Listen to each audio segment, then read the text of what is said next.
নমস্কাৰ, মই মজিদ। বন্ধুসকল, ব্লগতে চাওক আজি সন্ধিয়াৰ 7টা গুৰুত্বপূৰ্ণ খবৰ। প্ৰথমটো খবৰ, 15 মাৰ্চত বন্ধ থাকিব ৰাজ্যৰ সকলো চৰকাৰী কাৰ্যালয়, স্কুল, কলেজ। 15 মাৰ্চত হোলী বা দৌলযাত্ৰা উপলক্ষে স্থানীয় বন্ধ ঘোষণা কৰিলে ৰাজ্যপালে। 15 মাৰ্চত বন্ধ থাকিব সকলো চৰকাৰী কাৰ্যালয়, লগতে স্কুল, কলেজ বন্ধ ঘোষণা কৰিলে প্ৰশাসনে। 15 মাৰ্চত স্থানীয় বন্ধ ঘোষণা প্ৰশাসনৰ। সকলো চৰকাৰী কাৰ্যালয় আৰু শিক্ষানুষ্ঠান বন্ধ থাকিব 15 মাৰ্চত। ফাকুৱা উপলক্ষে কামৰূপ মহানগৰ জিলা প্ৰশাসনে জাৰি কৰিছে এই নিৰ্দেশনা। পৰৱৰ্তী খবৰ, ৰাজ্যৰ লাখ লাখ মুছলমান লোকলৈ জৰুৰী খবৰ। ৰমজানৰ ৰোজাৰ ফিত্ৰাৰ পৰিমাণ নিৰ্ধাৰণ। এইবাৰ 70 টকা নিৰ্ধাৰণ কৰা হৈছে ফিত্ৰাৰ পৰিমাণ। ঈদ উল ফিতৰৰ নামাজৰ আগে এই ফিত্ৰা আদায় দিবলৈ আহ্বান জনোৱা হৈছে। কেন্দ্ৰীয় হিলাল কমিটি অসমৰ এই ঘোষণা। ৰমজানৰ ৰোজাৰ ফিত্ৰাৰ পৰিমাণ নিৰ্ধাৰণ। এইবাৰ 70 টকা নিৰ্ধাৰণ কৰা হৈছে ফিত্ৰাৰ পৰিমাণ। 1663 গ্ৰাম ঘেঁহুৰ আটাৰ বজাৰ মূল্যৰ ভিত্তিত 70 টকা ধাৰ্য কৰা হৈছে এই ফিত্ৰাৰ পৰিমাণ। আৰু ঈদ উল ফিতৰৰ নামাজৰ আগে প্ৰতিগৰাকী মুছলমান লোকে এই ফিত্ৰা আদায় দিব লাগিব। মুছলমান লোকসকলক এই আহ্বান জনাইছে কেন্দ্ৰীয় হিলাল কমিটি অসমে। কেন্দ্ৰীয় হিলাল কমিটি অসমৰ এই বৃহৎ ঘোষণা। পৰৱৰ্তী খবৰ, অবৈধ অনুপ্ৰৱেশকাৰীক লৈ কেন্দ্ৰীয় চৰকাৰৰ ডাঙৰ সিদ্ধান্ত। এতিয়াৰ পৰা বিপদত পৰিব অবৈধ বাংলাদেশী অনুপ্ৰৱেশকাৰী। ধৰা পৰিলে যাব লাগিব জেললৈ, ভৰিব লাগিব জৰিমনা। এই সন্দৰ্ভত দেশত আহি আছে নতুন আইন। অবৈধ অনুপ্ৰৱেশকাৰীক লৈ মোদী চৰকাৰৰ ডাঙৰ সিদ্ধান্ত। অবৈধ বাংলাদেশী অনুপ্ৰৱেশকাৰী এতিয়াৰ পৰা পৰিব বিপদত। লোকসভাত এই সন্দৰ্ভত উত্থাপন হ'ব কঠোৰ আইনৰ বিধেয়ক। কেন্দ্ৰীয় গৃহমন্ত্ৰী অমিত শ্বাহে লোকসভাত দাখিল কৰিব ইমিগ্ৰেশ্যন এণ্ড ফৰেইনাৰ্ছ বিল 2025। এই বিধেয়কত আছে কাৰাদণ্ডৰ পৰা জৰিমনা পৰ্যন্ত ব্যৱস্থা। আৰু অবৈধ অনুপ্ৰৱেশকাৰীক বিহা হ'ব 5 বছৰ পৰ্যন্ত কাৰাদণ্ড এই আইনৰ অধীনত। দৰ্শকসকল, আৰু বহুতো গুৰুত্বপূৰ্ণ খবৰ আছে। তাৰ আগতে আপোনাক জনাওঁ যে যদি আপুনি এতিয়ালৈকে এইটো ভিডিঅ'ত লাইক কৰা নাই তেন্তে এতিয়াই ভিডিঅ'টোত লাইক কৰি দিয়ক। আৰু এনেকুৱা ধৰণৰ ভিডিঅ'সমূহ নিতৌ চাবলৈ চেনেলটো ছাবস্ক্ৰাইব কৰি কাষত থকা বেল আইকনটো প্ৰেছ কৰি ৰাখক। পৰৱৰ্তী খবৰ, শীঘ্ৰেই মুকলি আকাশৰ তললৈ ওলাই আহিব USTMৰ স্বত্বাধিকাৰী মহবুবুল হক।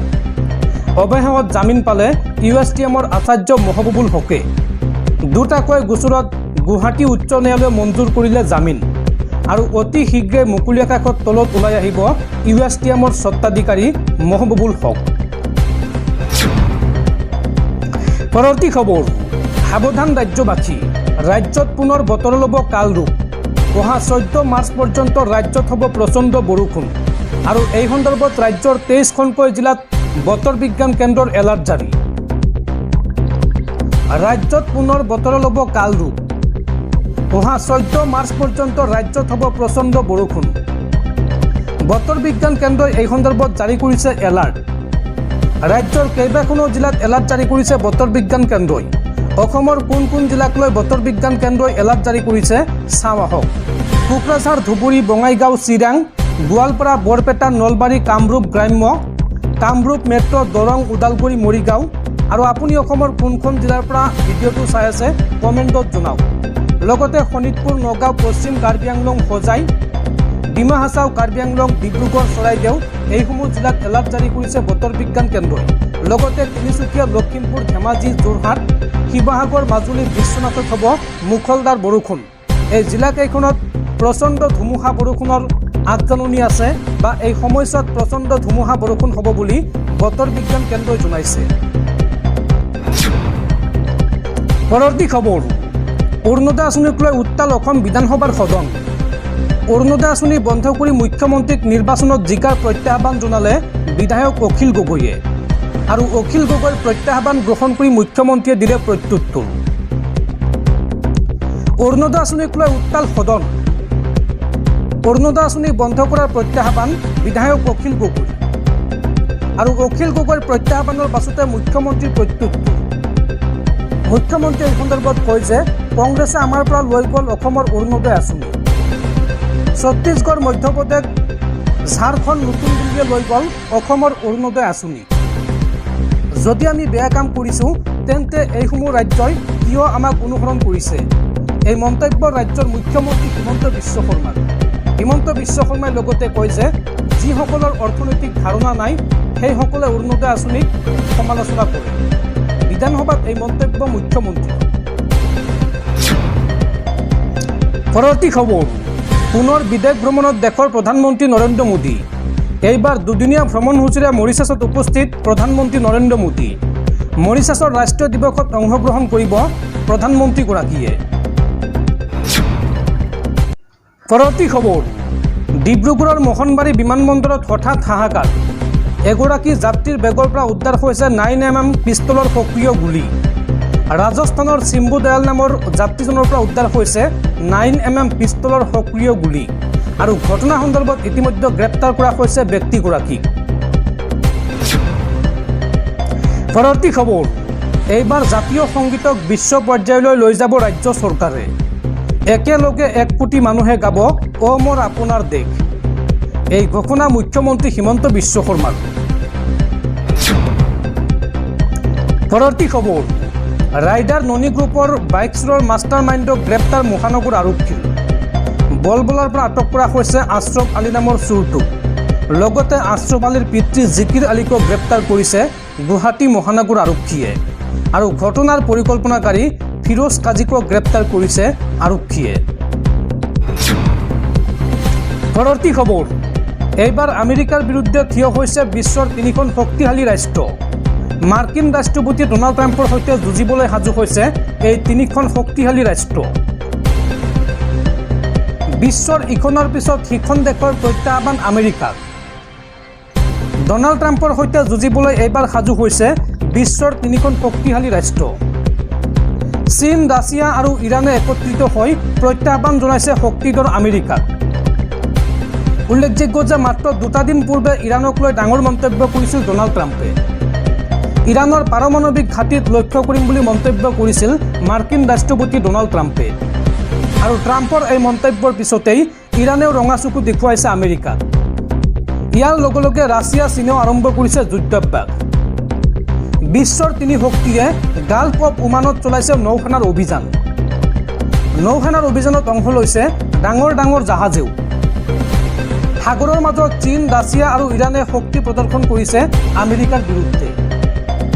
ইৰাণ ইজৰাইলৰ যুদ্ধত ডনাল্ড ট্ৰাম্পে পক্ষ লৈছে ইজৰাইলৰ। আৰু এই সন্দৰ্ভত আলোচনাৰ বাবে ডনাল্ড ট্ৰাম্পে চিঠি লিখিছিল ইৰাণলৈ। কিন্তু ডনাল্ড ট্ৰাম্পৰ প্ৰস্তাৱক অস্বীকাৰ কৰে ইৰাণৰ সৰ্বোচ্চ নেতা আল খামেনিয়ে। সংবাদ মাধ্যমৰ আগত আমেৰিকাৰ নীতি অগ্ৰাহ্য কৰা বুলি মন্তব্য কৰে খামেনিয়ে। কোনো ধৰণৰ আলোচনাত মিলিত নহয় ইৰাণ, এই বুলি স্পষ্ট কৰি দিছে খামেনিয়ে। আৰু আমেৰিকাৰ কোনো কথাত বিশ্বাস নকৰে ইৰাণে, এই বুলি মন্তব্য কৰে ইৰাণৰ সৰ্বোচ্চ নেতা খামেনিয়ে। পৰৱৰ্তী খবৰ, অসম তথা উত্তৰ পূবলৈ অশনি সংকেত। উত্তৰ পূবত ভয়াৱহভাৱে হ্ৰাস পাইছে বনাঞ্চল। শেহতীয়া প্ৰতিবেদনত প্ৰকাশ পাইছে এই চাঞ্চল্যকৰ তথ্য। উত্তৰ পূব ভাৰতৰ যিকোনো এখন ৰাজ্যৰ কথা ভাবিলেই এক ঘন অৰণ্যৰ প্ৰতিচ্ছবি মনলৈ আহে। অসম আৰু ছিকিমক বাদ দি উত্তৰ পূবৰ বাকী ৰাজ্যসমূহৰ ভৌগোলিক অঞ্চলৰ ৭৫তকৈও অধিক বনাঞ্চলৰ অধীনত আছে। ইয়াৰে অধিকাংশ বনাঞ্চল আছে অৰুণাচল প্ৰদেশত, যিটো ৯২.৮%। উত্তৰ পূব ভাৰত প্ৰাচীন কালৰ পৰা ঘন অৰণ্য, বিৰল বন্যপ্ৰাণী, চহকী জৈৱ বৈচিত্ৰ্য আৰু বিনন্দীয়া প্ৰকৃতিৰ বাবে পৰিচিত হৈ আহিছে। এই প্ৰাকৃতিক অৱদানে উত্তৰ পূব ভাৰতত গঢ় দিছে এক সুকীয়া সংস্কৃতি তথা জীৱনধাৰাৰ। কিন্তু যোৱা কেইটামান বছৰত ভয়াৱহভাৱে বনাঞ্চল ধ্বংস কৰা হৈছে অসমকে ধৰি উত্তৰ পূবৰ আন আন ৰাজ্যসমূহত। বিভিন্ন প্ৰতিবেদনত এই তথ্যসমূহ পোহৰলৈ আহিছে। আৰু শেহতীয়া ভাৰত বনাঞ্চল প্ৰতিবেদন ISFR 2023 অনুসৰি 327 বৰ্গ কিলোমিটাৰ বনাঞ্চল হেৰুৱাই পেলাইছে উত্তৰ পূৰ্বাঞ্চলে, যিটো উত্তৰ পূৰ্বাঞ্চল তথা অসমৰ বাবে অশনি সংকেত। পৰৱৰ্তী খবৰ, আমেৰিকাত আৰ্থিক মন্দাৱস্থাৰ আশংকা। শ্বেয়াৰ বজাৰত বিনিয়োগকাৰীৰ মাজত হাহাকাৰ। ফুৰাফুৰে হ্ৰাস পাইছে NASDAQৰ সূচক। পশ্চিমৰ একাধিক দেশৰ লগতে নিম্নগামী হৈছে ভাৰতৰ সেন্সেক্স। পৰৱৰ্তী খবৰ, লখিমপুৰৰ পানীগাঁও থানাৰ 2 আৰক্ষীক ৰিজাৰ্ভ ক্লজ আৰক্ষীৰ। OC সত্যজিৎ বৰা আৰু SI ক্ষীৰোদ শইকীয়াক ৰিজাৰ্ভ ক্লজ। দুয়োৰে বিৰুদ্ধে উত্থাপন হৈছিল গৰুৰ চোৰাং বেহেৰে জড়িতৰ অভিযোগ।